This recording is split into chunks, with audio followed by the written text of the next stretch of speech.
Welcome to Snail Story, where every tale is a slow journey but a deeply meaningful one. Today you'll hear about a woman who once signed a marriage contract just to keep her late father's house, a man who carried the secret that had shattered her family, and a love that didn't begin with roses but with pain and the courage to heal. This is the story of Claire Bennett, a woman who lost everything, yet never lost herself. Join Snail Story on a journey from shadows to light, from the coldness of law to a love warm enough to heal.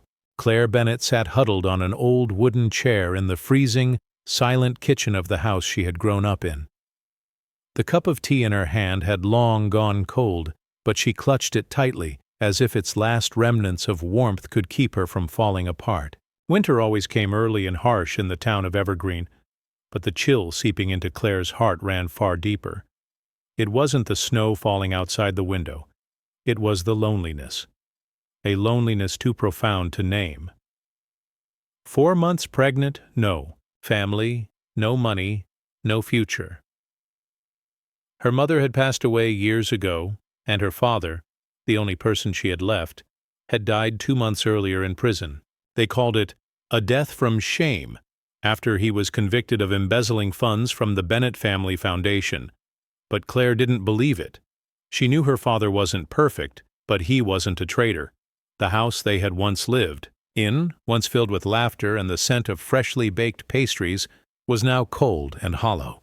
Cracks lined the walls, the windows remained shut to block the wind, and the curtains had faded with time. Every detail seemed to mirror the state of her heart. Claire knew with painful clarity, if a miracle didn't happen, the bank would repossess the house in just 3 weeks. A knock at the door pulled her from her thoughts. Part of her wanted to ignore it, but her feet carried her forward on their own. Standing on the doorstep was a middle-aged man in a thick overcoat, his salt and pepper, hair neatly combed, and his sharp gaze steady. Edward Whitmore, a distant relative who had once been her father's right-hand man and now served as legal counsel for some of the wealthiest families in the state. "Claire," he said in a calm, unnervingly neutral tone, "we need to talk." They sat in the dilapidated living room under the faint glow of a yellowing lamp. Edward placed a folder on the coffee table, his eyes never leaving hers. "This house will be repossessed unless you pay the remaining balance of $87,000. You're aware of that, aren't you?" Claire didn't answer. She gave a small nod. "But," Edward continued, pushing the file toward her, "there is a way out." Printed in bold letters across the top of the first page were the words, "Temporary marriage contract, confidential and legally binding." Claire let out a dry, bitter laugh. "You're serious?" "Absolutely," Edward replied. "My client needs a legal wife for exactly 1 year to finalize a major inheritance. You need the money, and he needs the marriage.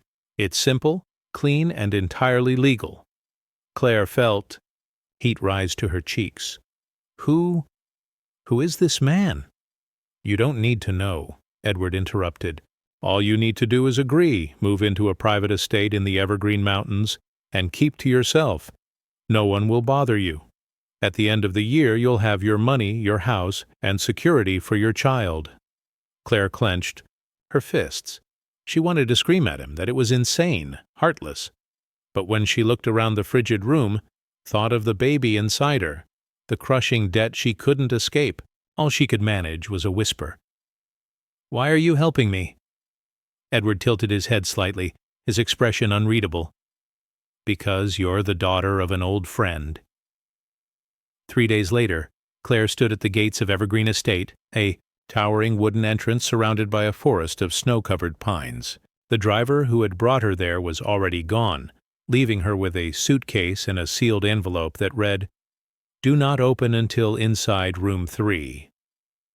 The stone path stretched toward the grand ivy-clad mansion, its gray stone walls and mossy rooftops looming under the cloudy sky. Claire dragged her suitcase through the snow, her heart pounding in her chest. She had no idea what she was walking into. The door opened automatically when she scanned the envelope across a sensor. Inside was another world, quiet, cold, and completely devoid of people. No butler, no voices, only the ticking of a distant, clock and the soft crackle of a fireplace somewhere far within.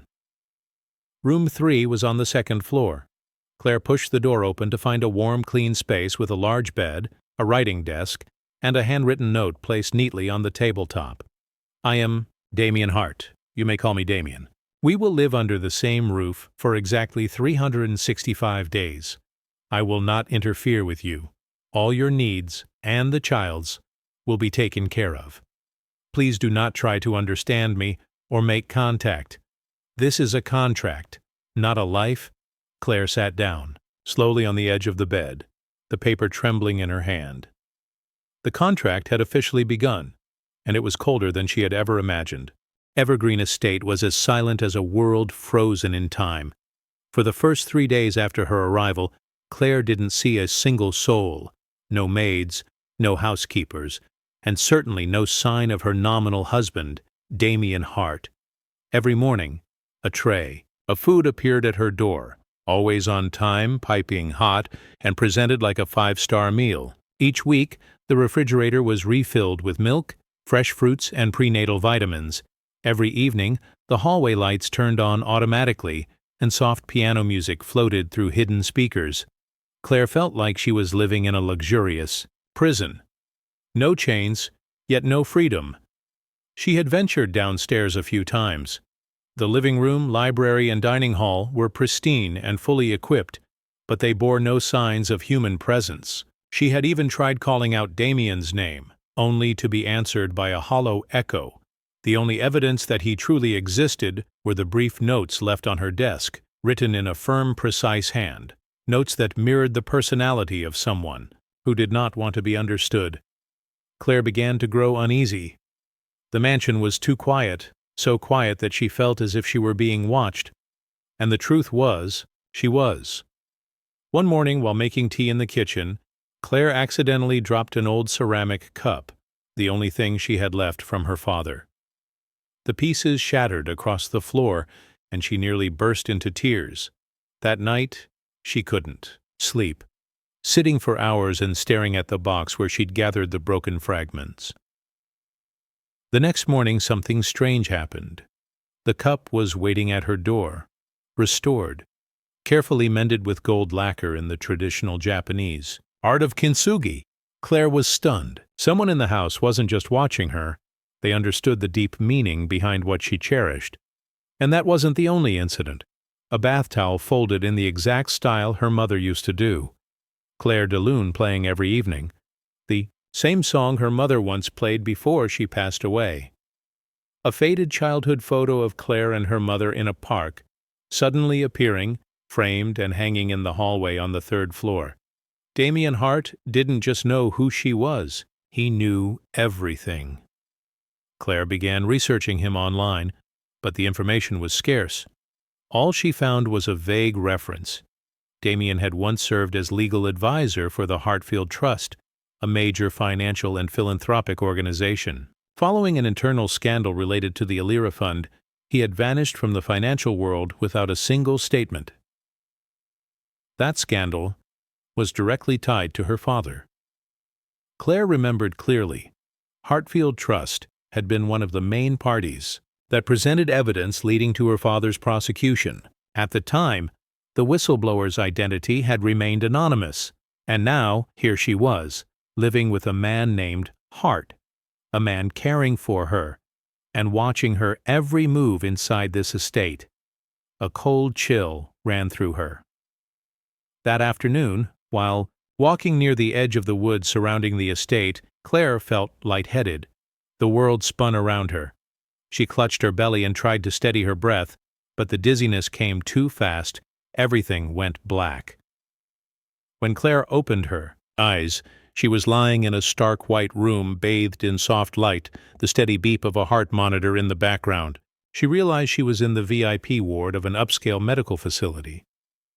By the window stood a tall man in a black suit and leather gloves, his back to her. Light reflected off the thin metal frames of the glasses perched on his nose. Claire tried to speak, but the doctor entered before she could. "Mr. Hartfield, she'll need to rest for a few more days." Claire froze. Hartfield. Her heart pounded as the puzzle pieces fell into place like a crashing wave. Hartfield Trust, the organization, partially responsible for her father's conviction. Damien Hartfield, her so-called husband. The man who had remained hidden for the past 4 months. The man who could very well have been the anonymous whistleblower all those years ago. Claire felt like she had plunged into a nightmare. She didn't know whether to feel fear, rage, or despair. She only knew one thing. The truth could not wait any longer. When she was discharged and returned to Evergreen Estate, Claire didn't go back to her room. She walked straight to the library, the only place in that entire house that might contain answers. Her hand clutched a copy of the marriage contract. Her heart thundered in her chest, but her steps were steady. Today, she would confront the truth. No more running, no more silence. The library door creaked open with a low, hollow sound. Claire stepped inside, gripping the copy of the contract, the document that had tethered her life to a faceless man. In her mind, the name Damien Hartfield echoed like an unhealed scar, throbbing, deep and relentless. The room smelled of old books, leather, and the faint scent of charred wood from the fireplace. Amidst the warm flicker of firelight, Damien sat silently in a large armchair. The flames cast shadows across his face, sharp, cold, and unreadable. He still wore his glasses, a dark button-up shirt neatly pressed, and carried himself with the detached air of someone absorbed in a book, as though no one else existed in the room. "You're Damien Hartfield." Claire's voice broke the silence, direct, unflinching. Damien didn't look up. He simply turned to the next page. "I thought you already knew that," he replied. Claire took a step closer, stopping at a cautious distance, close enough to confront, far enough to protect herself. "And you're also the man who took everything from my father." Damien calmly closed the book and set it on the table. At last his eyes met hers, steady, unflinching.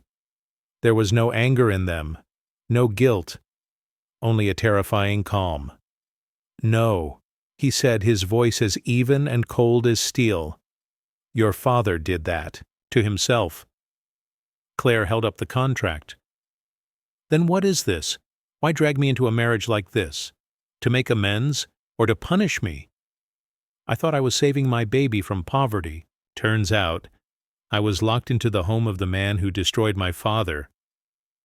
"You know I didn't force you," Damien said, his eyes unwavering. "Didn't force me. Edward tricked me. He hid the clauses. He hid your identity, and you.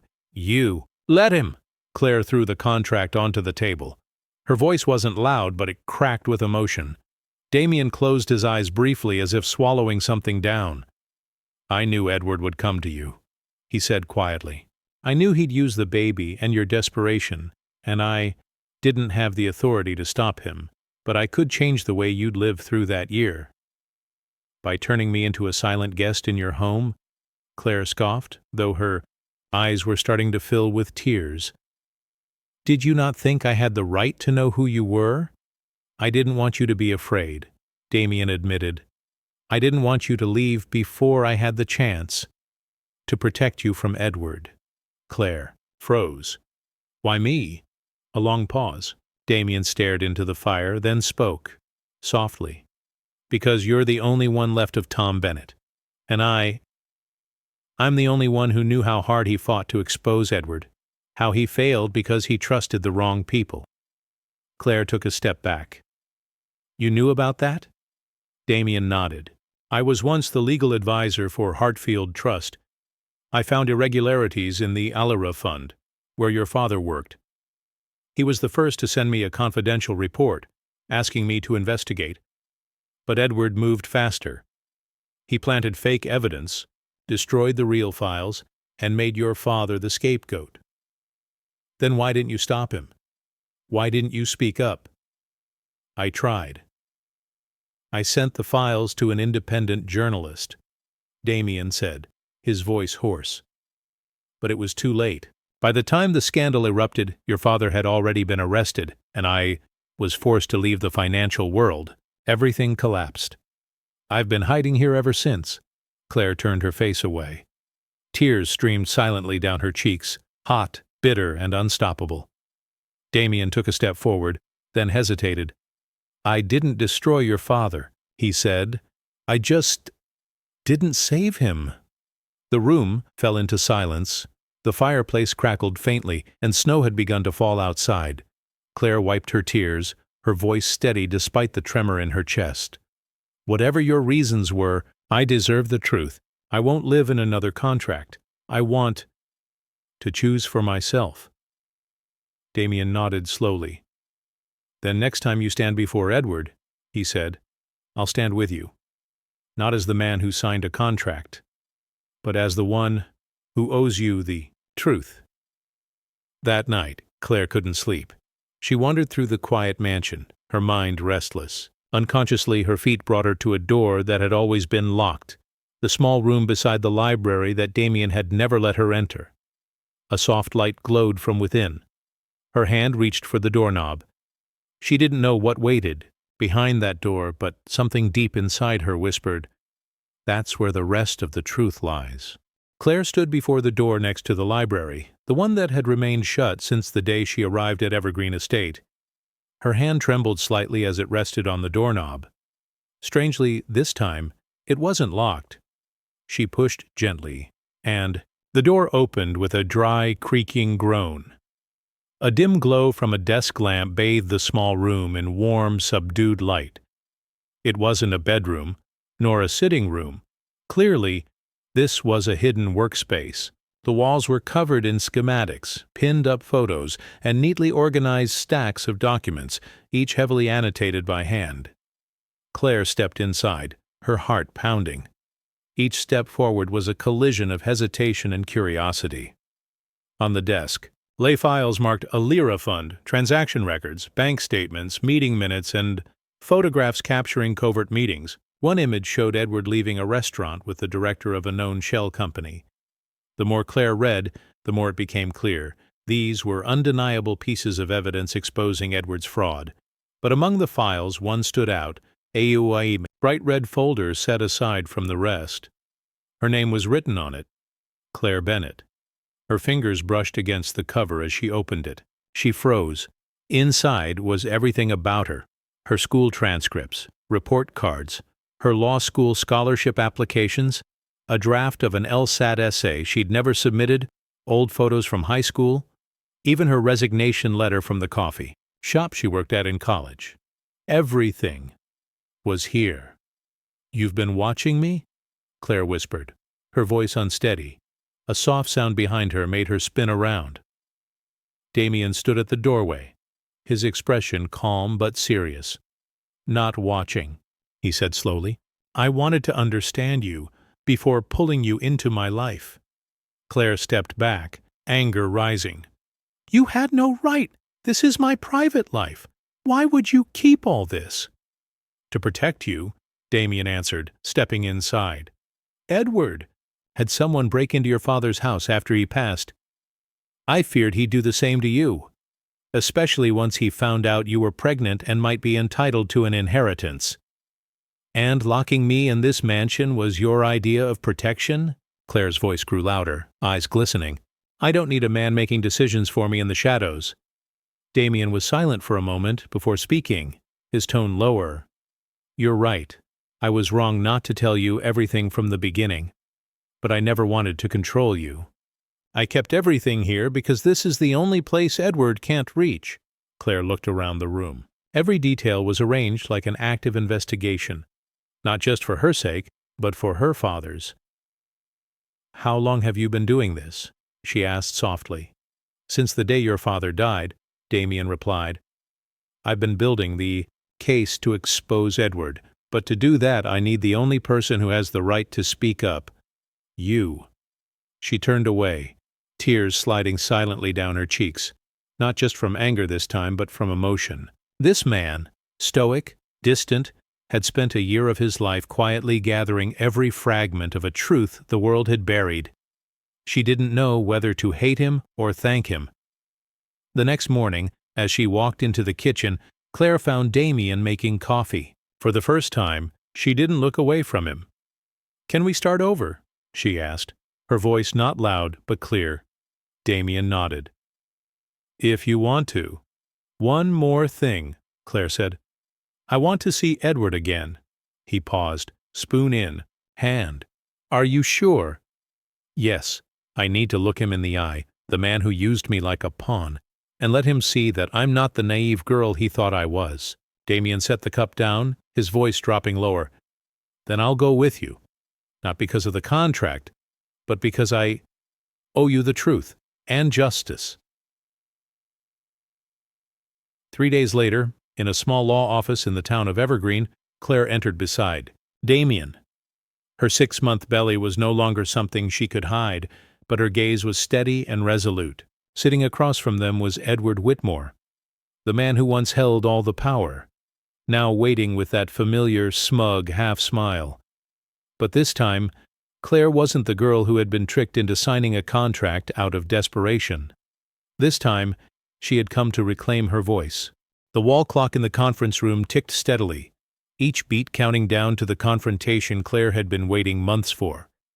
She sat across from Edward Whitmore, the distant relative who once controlled the family's estate, and the man who had coerced her into signing a marriage contract in exchange for survival.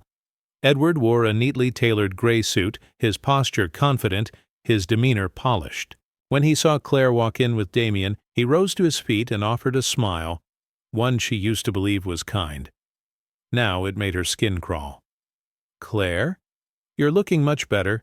Pregnancy suits you," he began smoothly. Claire didn't shake his hand. She didn't smile. "You knew I was pregnant before you gave me the contract. You knew everything." Edward's smile faltered for the briefest moment, then returned to its composed mask. "I did what was best for you. A temporary marriage. To save the estate. That was a smart option, wasn't it?" "Not when you hid the fine print," Claire replied, pulling a folded copy of the contract from her bag and placing it on the table. "Especially the clause that states, if the marriage ends early, all remaining Bennett inheritance transfers to you." Edward took a slow sip of espresso, as if none of it fazed him. "You signed it. The law is the law." Damien, seated on the other side of the table, finally spoke. "But if we can prove you deliberately concealed the terms and exploited her vulnerable state, that clause can be invalidated." Edward let out a dry chuckle. "Damien, you're not even a practicing lawyer anymore. Your name only shows up in a few dusty headlines." "But the truth still holds weight?" Damien replied, his tone sharp. Claire slid another folder across the table. Documents tracing transactions from the Bennett Fund, evidence of illicit transfers, and records showing that Edward had funneled money through a shell company registered under someone else's name. "You didn't just deceive me. You secretly embezzled the last of what my father left behind," she said, locking eyes with him. "And I'm here to tell you, I've filed a civil suit against you in Evergreen Court for fraud and abuse of power." Edward shot to his feet. His coffee spilled across the table, soaking the papers. His face flushed red, his composure finally cracking. "You think this stunt will succeed? You'll burn yourself trying to take me down, Claire. Do you think that child will have a peaceful life with its mother dragged into court?" Damien stood up too, his gaze unwavering. "Then try us. But this time, I won't stay behind the curtain. If you want war, we'll fight. Out in the open." Edward narrowed his eyes, then gave a slow, unsettling smile. But Claire could tell this was no longer the smile of a man in control. It was the smile of someone being pushed to the edge. "You're just like your mother," he said coldly. "Stubborn, hard-headed, and foolish enough to trust in family." Claire clenched her fists. "Leave my mother out of this. I didn't stop her when she left the family with a man who had nothing," Edward continued. "And now here you are, repeating the same mistake, following the same doomed path." "No," Claire said firmly. "I'm not repeating anyone's story. I'm rewriting my own. I'm no longer your pawn, and I'm not the obedient niece you could manipulate anymore." On the drive back, the car glided silently through the pine forest, its leaves beginning to fall. Damien drove, his eyes on the road ahead, clearly deep in thought. Claire sat in the back seat, one hand resting on her belly. The baby had started to kick gently. "You okay?" Damien asked. Claire nodded. "I feel lighter. I don't know how the case will turn out, but at least I didn't stay silent." Damien glanced at her in the rearview mirror. "I used to think that bringing you to a safe place would be enough, but I was wrong. You don't need shelter. You need a place to rise." Claire smiled, for the first time in days. "I'm going to win back my father's old house. Not to live in it, but to remember where I came from. And after that, I'm going to start a legal aid center for women who've been deceived like me." "What will you call it?" Damien asked, voice lowered. "Rowan Rights," Claire said, "because I want to replant justice, like a rowan tree growing strong in the middle of winter." Damien was silent. Her answer hit something deep inside him. 3 weeks later, Claire received the official notice. The Evergreen Court had accepted the civil case against Edward. His lawyers began reaching out to negotiate a settlement, but Claire stood firm. She, Damien, and a few allies began preparing the legal documents. Night after night they worked side by side. At first it was all strategy and case law, but gradually something began to shift between them. A connection, a sense of trust, and something deeper, something that went beyond contracts and courtroom arguments. The Evergreen Court officially accepted Claire's civil case against Edward Whitmore. In the confirmation letter sent to her, one particular line made her heart tighten. "The plaintiff has provided sufficient preliminary grounds to warrant further investigation into potential fraud within the contract." It wasn't just a legal milestone. It was the first marker on the path to reclaiming her father's honor, her own integrity, and a future for the child she was about to bring into the world. Damien became her partner through every step of the process. Night after night, the lights in the Evergreen Estates library stayed on late. Among the piles of files, bank statements, and legal documentation, they began to find something more than facts. They found each other. Claire sat at the desk, typing on her laptop, her eyes drifting to a framed photo of her mother in her youth. Across from her, Damien held a pen, highlighting key points that needed further research. "You've had that picture of my mom all along?" she asked, softly, her tone gentle and curious. Damien didn't look up. "Since the first time I visited your old house. Before it was sealed off, I snuck in to collect documents to help defend your father. That photo fell out of an album on the bookshelf." Claire paused. "You were there?" He nodded slowly. "I saw where you came from, and from that moment on, I couldn't walk away from it." Silence fell between them.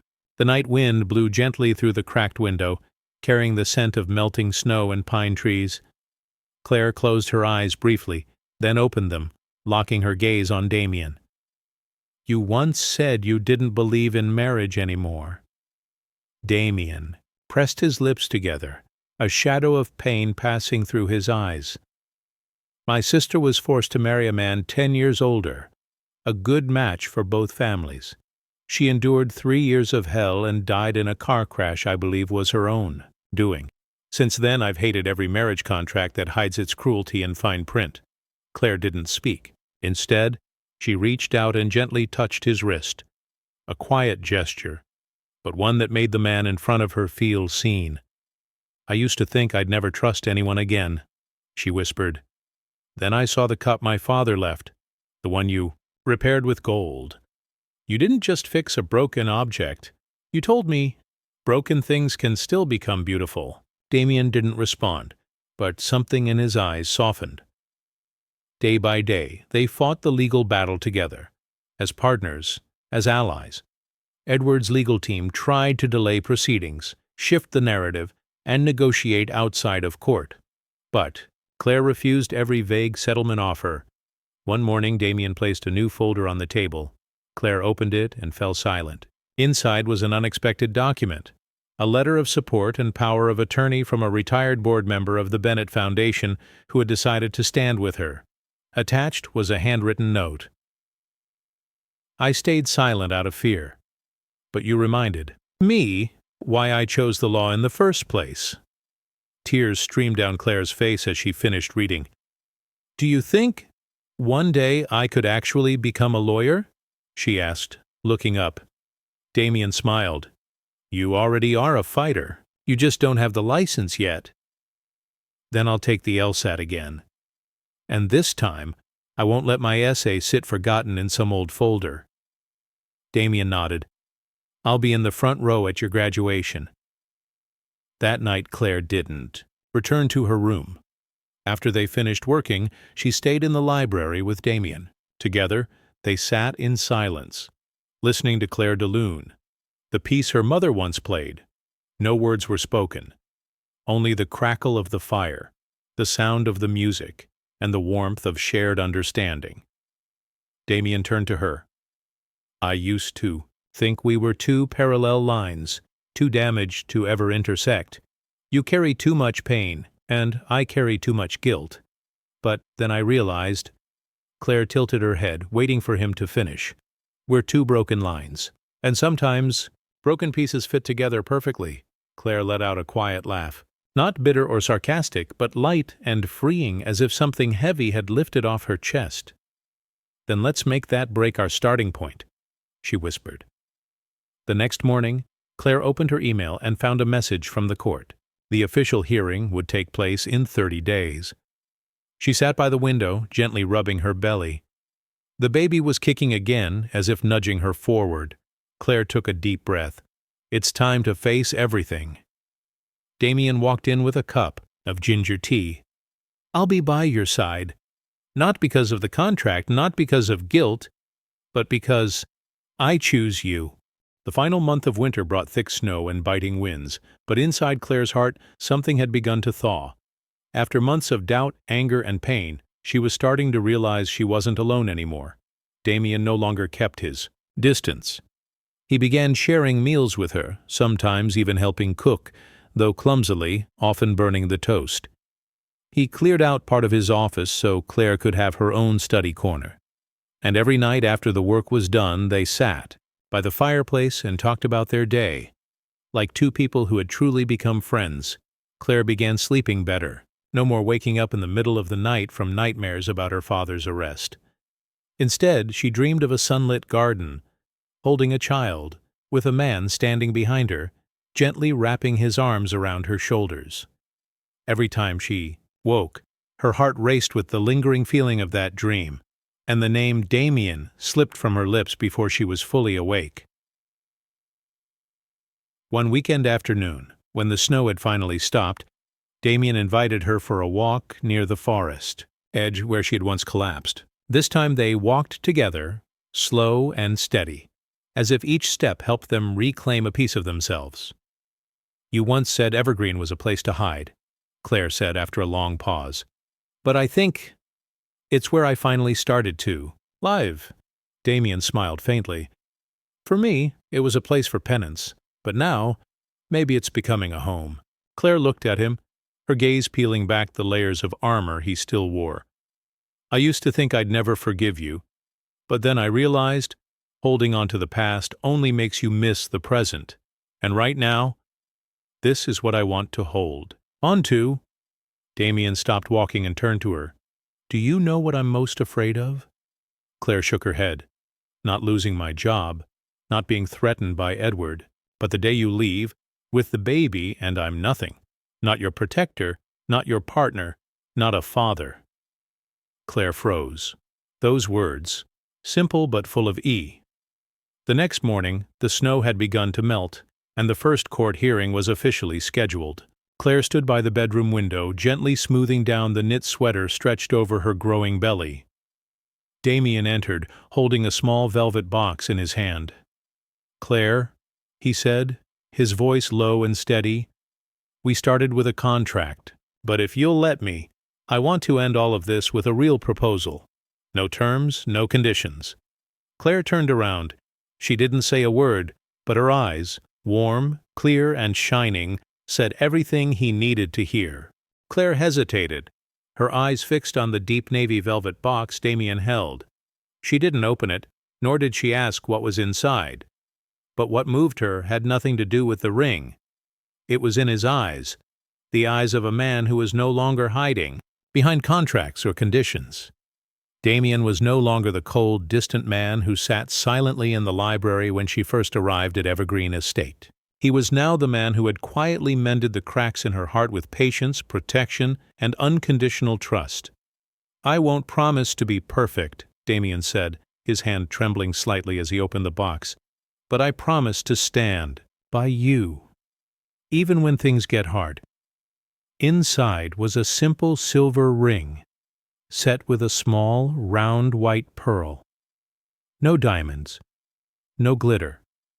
But Claire had never seen a piece of jewelry that felt more honest. "This ring belonged to my sister," Damien continued. "She believed marriage didn't need to be perfect. It only needed sincerity." Claire smiled through misty eyes. "That's all I've ever wanted." 3 weeks later, their wedding took place in the small garden behind Evergreen Estate, where Damien had planted a row of rowan trees at Claire's request.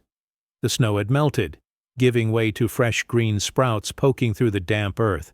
There was no choir, no extravagant gown, no lavish venue. Claire wore a simple white dress holding a bouquet of wildflowers she'd arranged herself. Damien chose a light gray suit, no tie, no cufflinks. The guest list included just a few of Claire's new friends from the legal center, Miss Murphy, her close colleague, and a handful of women they had helped during the early days of forming Rowan Wrights.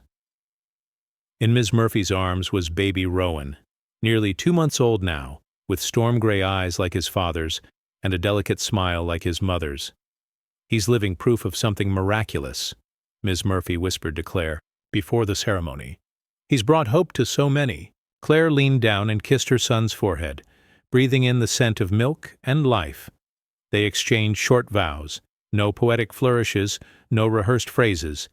Just, "I promise not to walk away when things get hard," and "I promise to keep choosing you every single day." When Damien slid the ring onto Claire's finger, his hands shook slightly, but his smile was steady.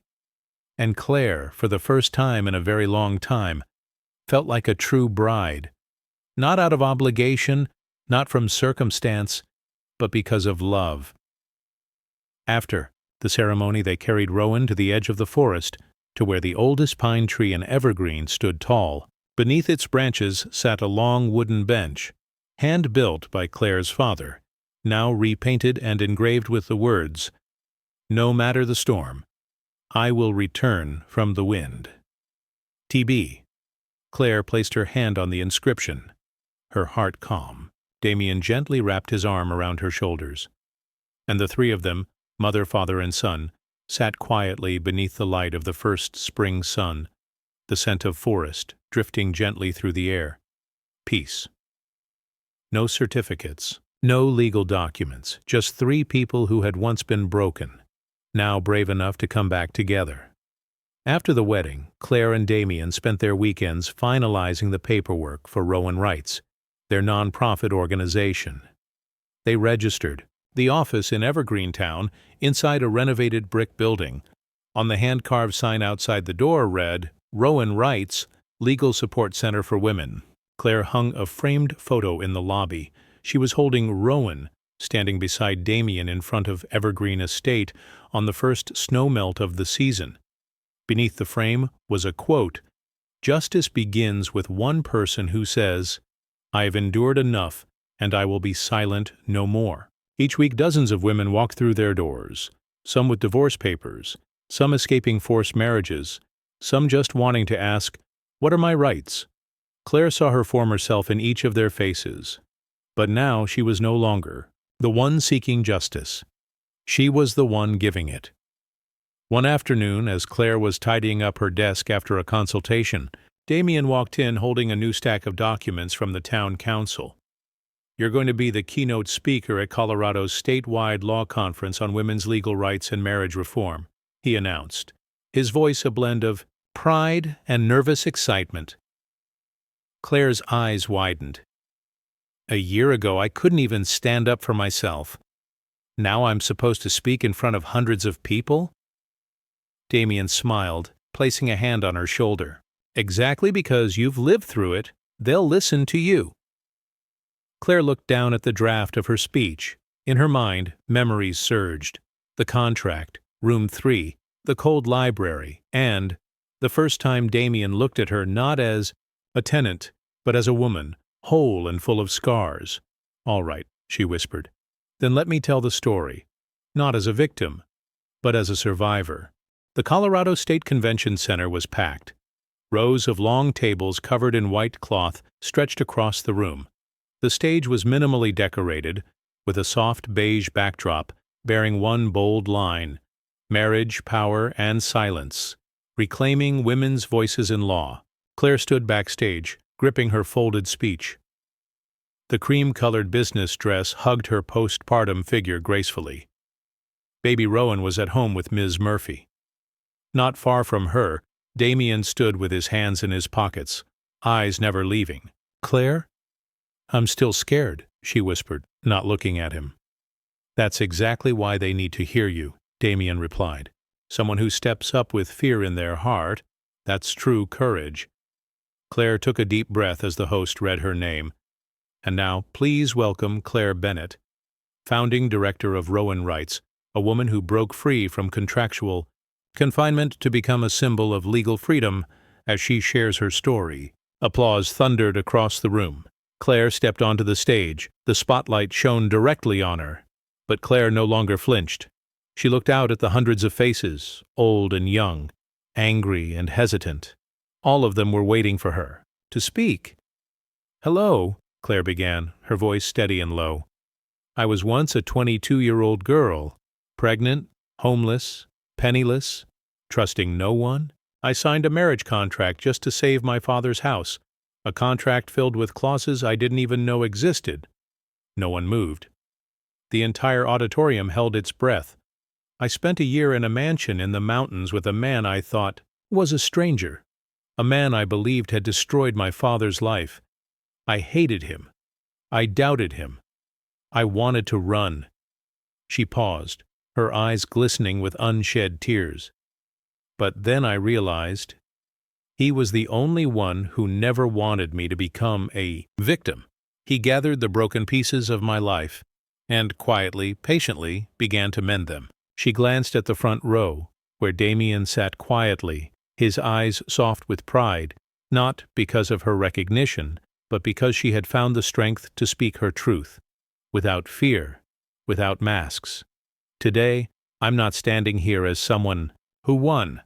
I'm standing here as someone who survived an imposed marriage, a justice system that once turned a blind eye, and a society that asked women to stay silent just to survive.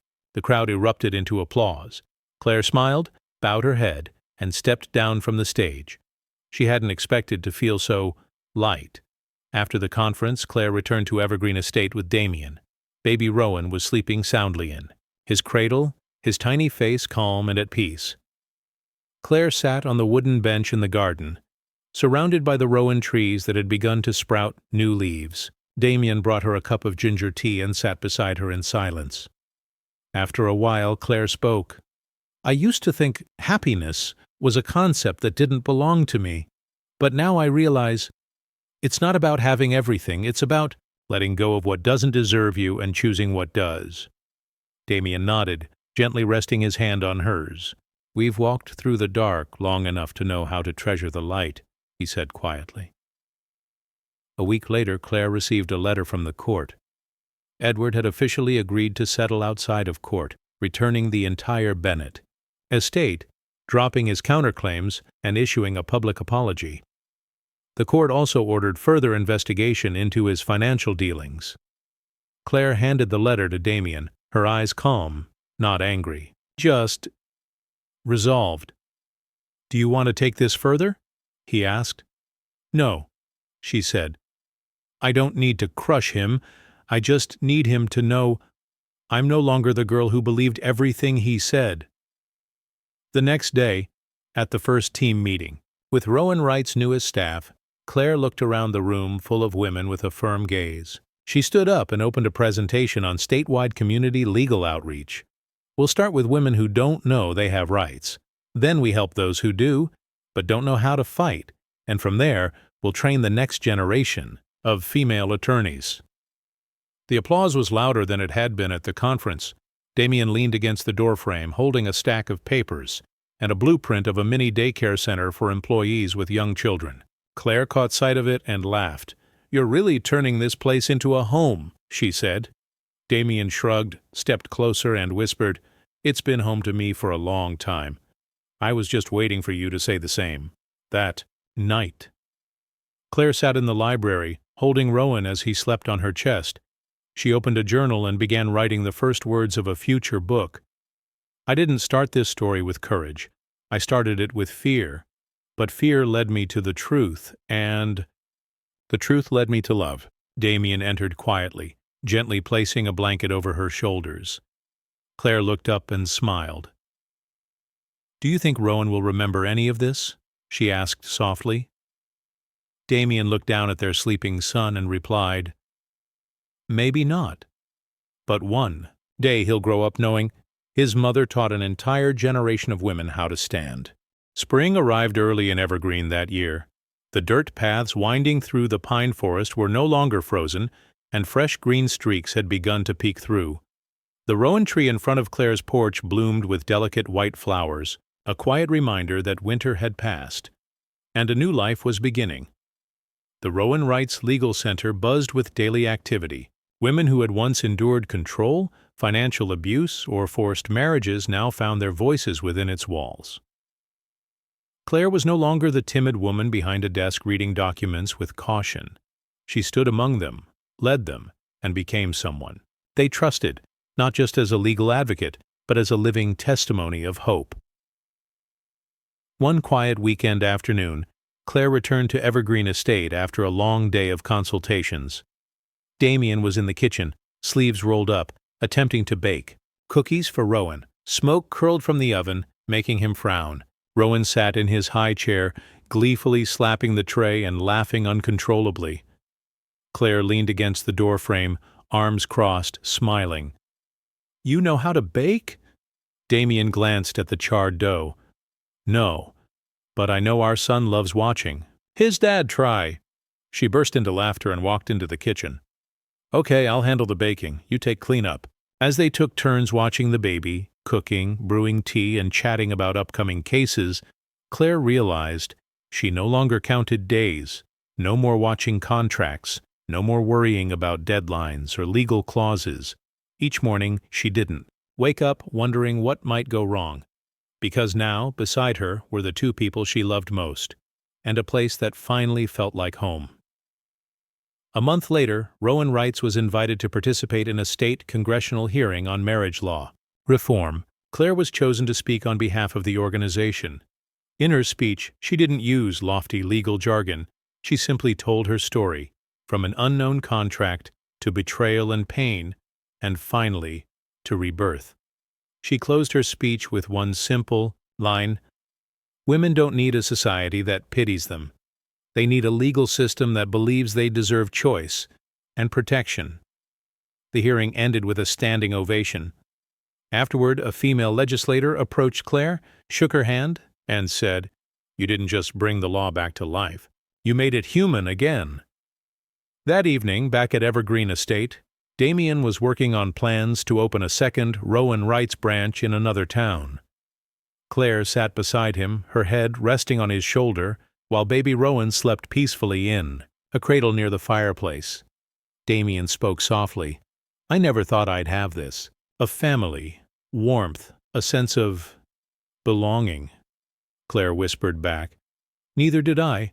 I used to think I was just a name crossed off an inheritance list, a pawn forced into a contract, but now I'm the one writing new rules." Damien turned and kissed her forehead. "And I'm proud to be a witness to that." Summer came, and the trees around Evergreen swayed with full green canopies. Every morning Claire took Rowan into the garden. She planted lavender, sunflowers, and a small corner of fresh vegetables. Damien converted the old storage shed into a mini library for town children, where single mothers could bring their kids to read while they received legal counsel. One morning, Rowan was taking his first steps on the grass. Damien held his arms out and Claire stood behind cheering. "Come on, buddy! Walk to Daddy!" Rowan toddled forward, stumbled straight into Damien's arms and burst into giggles. Claire watched, her hands gently resting on her belly, where a new life was forming. Damien turned and saw her expression. He froze for a moment. "You—" Claire nodded softly. "This time I'm not afraid." He stepped forward and embraced her. "We're not starting over. We're continuing, together." A few months later, Claire published a small book titled The Voice in the Contract, A Journey Toward Becoming Myself. It wasn't just read by women. The book became required reading in law school classes, where students were taught that justice doesn't always begin with courage. Sometimes it begins with a desperate signature, and from there, survival must lead to self-discovery and the reclaiming of voice. On the wooden bench beneath the rowan tree, where her father's name was carved, Claire, Damien, and their 2 children sat together on an autumn afternoon.